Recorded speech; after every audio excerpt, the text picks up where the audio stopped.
আসসালামু আলাইকুম। আশা করি সবাই ভালো আছেন। তো আজকে আপনাদেরকে দেখাবো আপনারা কিভাবে ভোটার আইডি কার্ড বের করবেন। তো আপনারা প্রথমে এই লিঙ্কটিতে চলে যাবেন।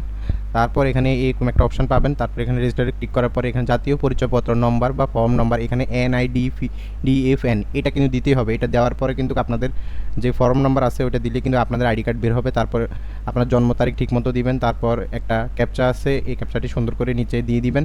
তারপর এখানে কিন্তু সাবমিট দিতে হবে। তো আমি আমারটা নিরাপত্তার জন্য আমি দেখালাম না। তারপর এখানে সাবমিট দিলে 100% আসবে। NIDFN কিন্তু দিতে হবে। তারপর এই পরবর্তী অপশন চলে আসবে। সাবমিট দেওয়ার পরে বর্তমান ঠিকানা আপনার সব কিছু দিয়ে দিবেন। তো আমি আমার বর্তমান ঠিকানাগুলোও দিয়ে দিব। হ্যাঁ, তো আমি এগুলো কিন্তু আমার নিজের পার্সোনাল, এই কারণে আমি দেখাচ্ছি না, কিন্তু এগুলো হচ্ছে, এটা 100% নিশ্চিত। আপনারা ঘরে বসে করতে পারবেন ফোন দিয়ে বা কম্পিউটারের মাধ্যমে। তো আমি কম্পিউটারের মাধ্যমে করতেছি। তো এখানে আমার নম্বরটি, আমি আগের যে নম্বর ছিল এটা চেঞ্জ করে ফেলেছি, এখন ওটিপি দিয়ে দিয়েছি, ওটিপি চলে এসেছে আমার নাম্বারে।